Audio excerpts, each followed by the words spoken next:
Hello and welcome to Deal Flow, the show that tracks merger and acquisition activity in Africa and beyond.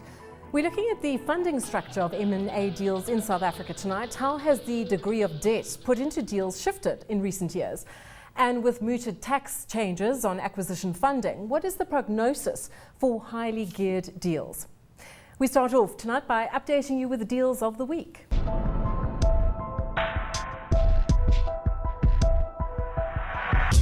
Chile's CFR Pharmaceuticals is planning a $1.3 billion bid for South Africa's ADCOCK INGRAM. This deal could make foreign owners key players in government's plans to overhaul South Africa's healthcare system. Yahoo said that it will buy Quickie, a mobile app for creating videos on Apple's iPhone. The hope is that the asset will give Yahoo a much-needed boost to increase its presence in the world of smartphones and tablets. And lastly, private equity firms BLACKSTONE and Lion Capital have teamed up to make a formal bid worth more than £1 billion for LUCOZADE and RIBENA. These two soft drink brands were put up for sale by drug manufacturer GlaxoSmithKline. London-based M&A data provider MERGERMARKET just released its first half 2013 global M&A roundup for financial advisors. Lucia, Dore, head of GCC, Middle East and Africa at MERGERMARKET, joins us on the line from London to discuss the report as well as deal activity in the second quarter. Welcome, Lucia. Really good to have you on the line. So the headline for your report is that deal activity, both by value and volume, was down in the first half of this year compared with the first half of the previous year. But interestingly, second quarter activity was better than first quarter activity this year. So there are nuances, but perhaps an improving trend. It's improving in a way, but the data was rather increased by two large deals that occurred in the United Arab Emirates. One was a $7.5 billion deal between Dubai Aluminium and Emirates Aluminium. That made a huge difference. And then a few weeks ago, they closed on a real estate deal worth $2.5 billion, and that was between Dore and Cron, two Abu Dhabi-based real estate companies. So in that respect, I think that those deals made a huge difference to the data. Lucy, if you look at the deal activity by region, interesting that in Europe and in Asia in the first half, deal activity was down. The US still looks fairly buoyant, so an uptick in the first half of this year, and then very interesting for our market, Africa and the Middle East, rather lively, strong activity. So Africa and Middle East looks to be a hot zone for corporate activity. Well, there are two key sectors which are hot zones at the moment, and that's energy, mining and utilities, and the pharma sector. And certainly Africa has seen a lot of that activity, and as we know, in the pharma sector, with the deal that was announced today with CFR and ADCOCK INGRAM. But on top of that, there's been a lot of activity in the real estate sector, and some of that activity has been seen in the United Arab Emirates, with one large deal between two Abu Dhabi-based companies, Dore and Cron. And the second, as I mentioned, is Dubai, and that's also an energy company. But we are seeing also a lot of activity in the oil and gas sector into Angola and Mozambique, and some of that activity is also recorded in the data. Lucia, your expectations for the months and quarters ahead, and if I could confine it to the Africa Middle East region that you put together. And what was clear from your previous answer is that the deal flow, the value by value and volume, it can be quite lumpy. But what is your expectations, generally speaking, for the next year? I think there'll be more activity into Africa, and certainly more M&A in Africa, possibly because of the changing or the reduction in commodity prices recently, which may lead to some consolidation in the sector. To date, there has been quite a lot of interested activity from GCC investors into Africa in the mining sector. However, that may slow because of the depressed commodity prices. And I think on the whole we will continue to see more investment into Africa, into the oil and gas sector. I think overall, however, we will see activity in the Middle East slow, probably for obvious reasons at the moment, and that's political, with the uncertainty and political risk. Lucia, in closing, the biggest deal for the first half you have listed there as Berkshire Hathaway's acquisition of Heinz. That's $27.3 billion.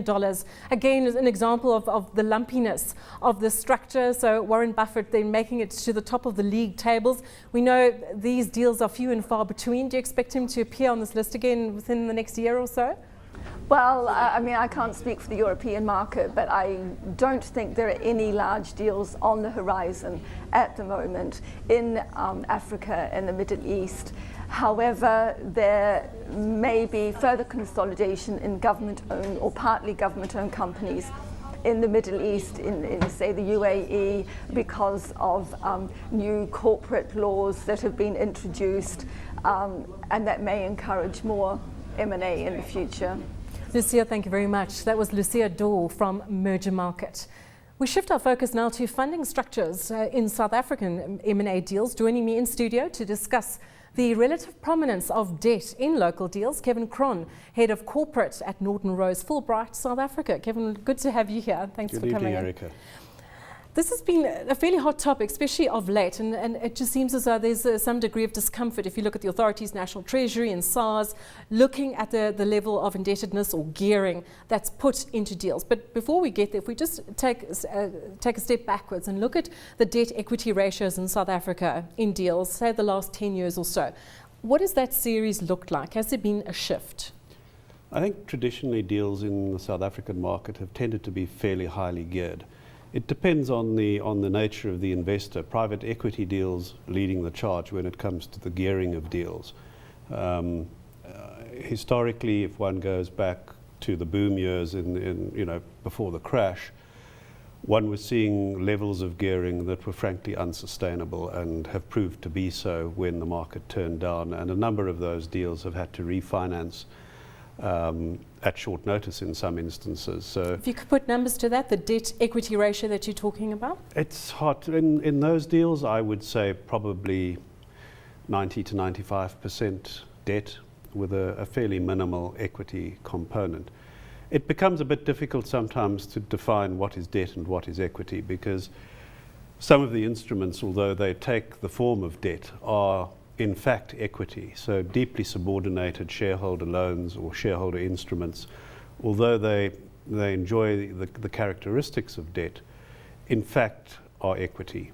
So is mezzanine funding, I mean, we hear this term, is that an example of what you're talking about, somewhere in between? It could well be. So junior loans, mezzanine loans sometimes would be regarded in effect as being equity. Are we seeing an increased use of these sort of intermediate forms of funding? Well, as I say, the market has shifted over the last few years. Those levels of debt were unsustainable. So it has not been possible to gear acquisitions to the same degree.